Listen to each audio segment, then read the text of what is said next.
अभी अभी आरएसएस के सरसंघ चालक मोहन भागवत ने एक बयान दिया। उस बयान के दो भाग थे। उसका एक भाग था कि गांधी का जो देशभक्त था, महात्मा गांधी का जो देशभक्त था, वो उनके हिंदू धर्म के कारण था।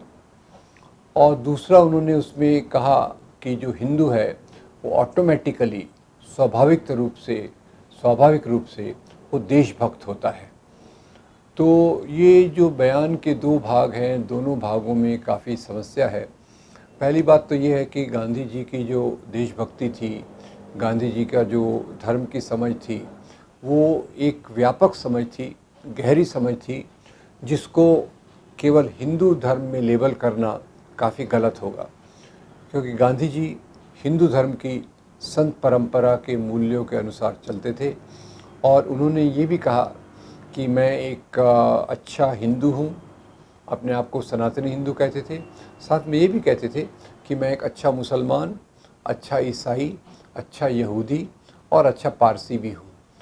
तो अब ये इसका जो अर्थ समझना बहुत ज़रूरी है। अर्थ उसका ये है कि उनका महत्व धर्म के कर्मकांड और ऊपरी दिखने वाली चीज़ों के लिए नहीं है। उनका जो धर्म है वो नैतिकता से आधारित है, आध्यात्मिकता से आधारित है। उन्होंने, अब भागवत कहते हैं कि उन्होंने एक पत्र में टॉल्स्टॉय को शायद ये लेटर लिखा कि I am patriot because of my religion. अब ये इसका भी कोई संदर्भ ढूंढना थोड़ा संभव नहीं है कि क्योंकि उनकी संकलित रचनाओं में शायद इसका उल्लेख नहीं है। फिर भी अगर उनका धर्म की भी बात देखें तो गांधी का जो हिंदू धर्म था और जिस हिंदू धर्म के नाम पर आज भागवत का पूरा संगठन राष्ट्रवाद को बना रहा है, उसमें मूलभूत फ़र्क है।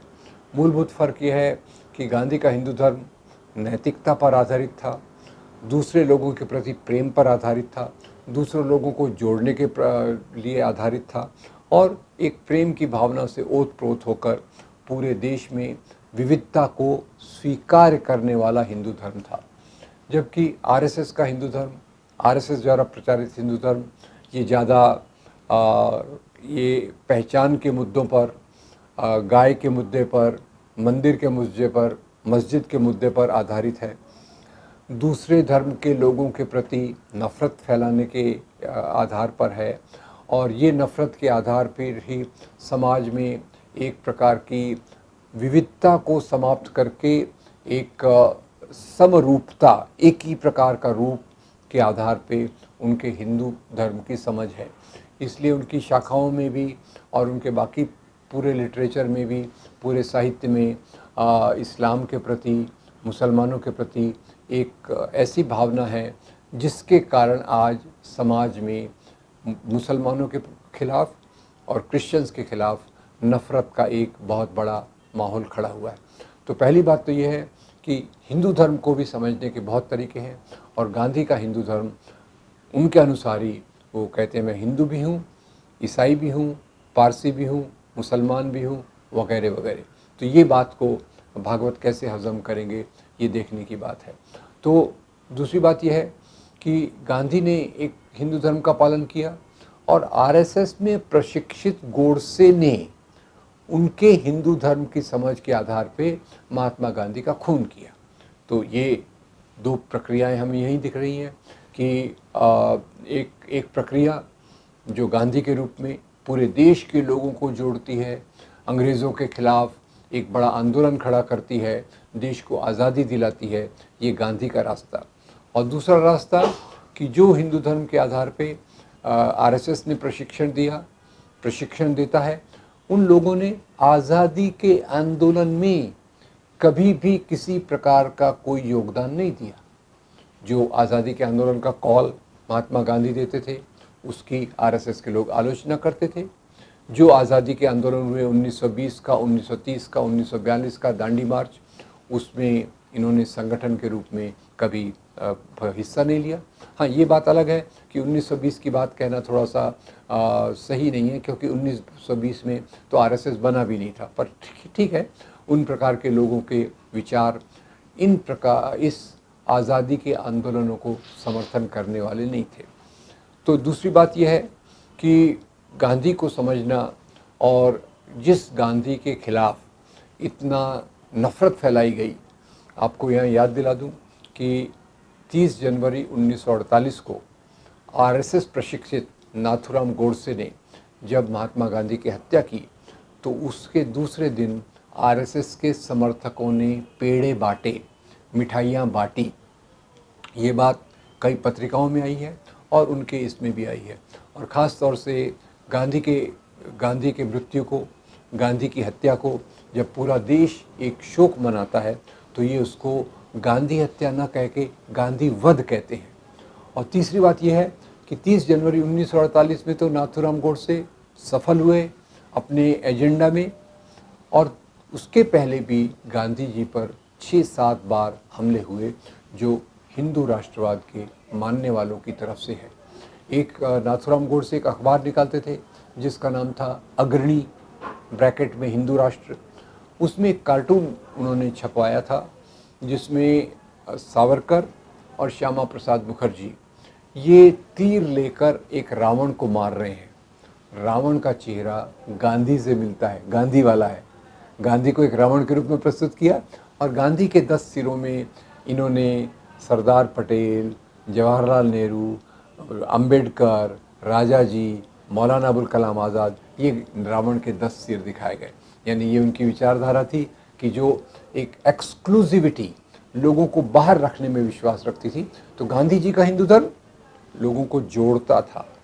आरएसएस जिस हिंदू धर्म को मानता है वो एक संकीर्ण है, नैरो है, और वो दूसरे लोगों को उसमें कोई स्थान देने की जगह नहीं है। अब दूसरी बात, ये कहते हैं कि भाई हिंदू तो ऑटोमेटिकली देशभक्त होता है, राष्ट्रभक्त होता है। ये बड़ी अजीब बात है। देशभक्त होता है, राष्ट्रभक्त होता है, ये कहना। अब इसमें बहुत सारी चीज़ों में, तो जैसे स्वामी असीमानंद ने अपने बयान में कहा कि उन्होंने आतंकवाद के हिस्सों में भाग लिया, ये बात और है कि उनको अदालत ने छोड़ दिया, उसके बहुत सारे कारण हैं। पर फिर भी अभी भी उनकी एक जो मेंबर ऑफ पार्लियामेंट है प्रज्ञा सिंह ठाकुर, वो मालेगांव के बम ब्लास्ट में आरोपित हैं और अभी स्वास्थ्य के कारणों से जेल उनको बेल मिली हुई है। ऐसे और भी 2 आरएसएस के कार्यकर्ता राजस्थान के एक बॉम्ब ब्लास्ट के कारण अभी भी जेल में हैं। तो क्या हम इनको भी देशभक्त कहेंगे? क्या भागवत इनको भी देशभक्त कहेंगे? और तीसरी बात यह है कि बहुत सारे हिंदू, सभी हिंदू अच्छे नहीं होते, सभी हिंदू खराब नहीं होते, सभी मुसलमान अच्छे नहीं होते, सभी मुसलमान खराब नहीं होते। ब्लैक मार्केटिंग में और दूसरे आर्थिक अपराधों में भी बहुत सारे हिंदू हैं। कई हिंदू हमारा पैसा लेकर विदेशों में भाग गए हैं, वो नीरव मोदी और दूसरे लोग। तो क्या हम इनको देशभक्त कहेंगे? इनको हम राष्ट्रभक्त कहेंगे कि भाई हिंदू ऑटोमेटिकली देशभक्त होता है, वो कभी देशद्रोही हो ही नहीं सकता? ये बयान अपने आप में केवल भागवत की संकीर्ण सीमित सोच का प्रतिबिंब है। उनके अनुसार राष्ट्रवाद भारतीय संविधान के आधार पे नहीं है, उनका राष्ट्रवाद ये हिंदू धर्म के आधार पे है, हिंदू धर्म की उनकी समझ पर आधारित है जो सवर्ण तरीके से लेकर चलता है। जबकि अगर हम देखें तो हिंदुओं में भी ऐसे कई लोग पकड़े गए हैं जिन्होंने पाकिस्तान के लिए जासूसी की, ऐसे कई लोग हैं जो हमारा इतनी बड़ी बड़ी संपत्ति लेकर विदेश में भाग गए हैं। तो ये भागवत का बयान कि हिंदू तो ऑटोमेटिकली देशभक्त होता है, ये पूरी तौर से गलत है और ये उनकी राजनीतिक विचारधारा को बताता है जो देशभक्ति को धर्म से जोड़ती है। वैसे यहाँ देखा जाए तो आज़ादी के आंदोलन में सभी लोगों ने भाग लिया, मुसलमानों ने भाग लिया, मौलाना अबुल कलाम आज़ाद, खान अब्दुल गफ़ार खान, रफ़ी अहमद किदवई, बरेलवी के ओलेमा, क्रिश्चियंस ने भाग लिया, सिखों ने भाग लिया। तो सभी प्रकार के लोगों ने देशभक्ति का परिचय दिया। और परिचय देने की बात नहीं है, ये उनमें स्वाभाविक है। और आज़ादी के बाद भी देखिए, आज़ादी के बाद जो भारत बना वो भारत किसी एक धर्म के आधार पे नहीं बना, किसी एक धर्म के लोगों द्वारा नहीं बनाया गया। आधुनिक भारत के निर्माण में यहाँ के सभी नागरिकों ने, हिंदू, मुस्लिम, सिख, ईसाई, पारसी, जैन, बुद्ध, यहूदी, इन सब लोगों ने हमारे भारत के निर्माण में मदद की है। तो क्या हम उनकी देशभक्ति पर शंका उठाएंगे? ये कहना कि हिंदू ऑटोमेटिकली देशभक्त होता है, यानी बाकी लोग बाकी लोगों की देशभक्ति पर सवाल उठाना है। ये हिंदू राष्ट्र के एजेंडा का एक खतरनाक कदम है जिससे हमको सावधान रहना चाहिए और हमको ये बात करना चाहिए कि देशभक्ति को धर्म से नहीं जोड़ना चाहिए। देशभक्ति हमारे भारतीय संविधान के कारण है, देशभक्ति हमारे जन्म के स्थान के कारण है, देशभक्ति हमारे जिस एरिया में हम रहते हैं उसके आधार पे है। देशभक्ति को धर्म से जोड़कर हम समाज में एक प्रकार की खाई, एक प्रकार का बंटवारा लाते हैं जो उचित नहीं है। खैर, पर ये भागवत के एजेंडा में ये बात है जिसका हमने पूरा निषेध करना चाहिए और कहना चाहिए कि भारत के सभी नागरिक देशभक्त हैं। भारत के सभी नागरिक जो भारत धर्मनिरपेक्ष लोकतांत्रिक भारत में विश्वास रखते हैं वो देशभक्त हैं। वो सभी भारतीय जो भारतीय संविधान के रास्ते पे चलते हैं वो सभी लोग देशभक्त हैं। तो भागवत के बयान को रिजेक्ट करना चाहिए और गांधी, सरदार पटेल, नेहरू, मौलाना आज़ाद, इनकी परंपराओं के आधार जो देशभक्ति की बात हमारे समाज सामने आई है उसको हमने स्वीकार करना चाहिए। Thank you very much. जे आता विरोधी पक्ष आहे काँग्रेस, ह्या एजेंडाला कुठेतरी टॅकल करण्यासाठी कमी पडतंय का?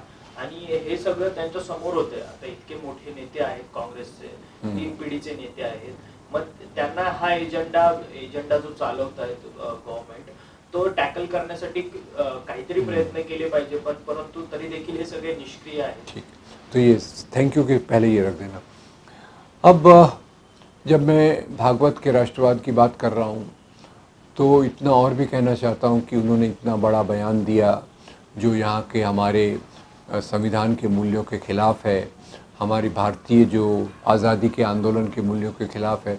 उसके बावजूद यहाँ की बड़ी पॉलिटिकल पार्टीज़, बड़ी राजनीतिक पार्टी इसका विरोध नहीं करी, इसकी आलोचना नहीं की, इसकी निंदा नहीं की। ये एक चिंता का विषय है। विरोधी पार्टियाँ तो वही होती हैं जो शासक पार्टी, और ये तो आरएसएस तो शासक पार्टी का पितृ संगठन है, इनके बयानों का, इनके विचारों की आलोचना करना ये विरोधी पार्टियों का कर्तव्य भी है।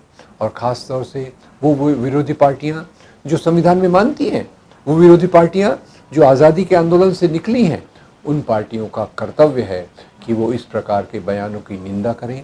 और उसमें कांग्रेस हो, समाजवादी पार्टी हो और जो दूसरे लोग हों, लालू प्रसाद यादव की आरजेडी हो या गौड़ा जी की पार्टी हो, ये सब लोगों ने इस प्रकार के बयानों की निंदा करना चाहिए और ऐसी राजनीति से पूरी तौर से दूर रहने की बात करना चाहिए।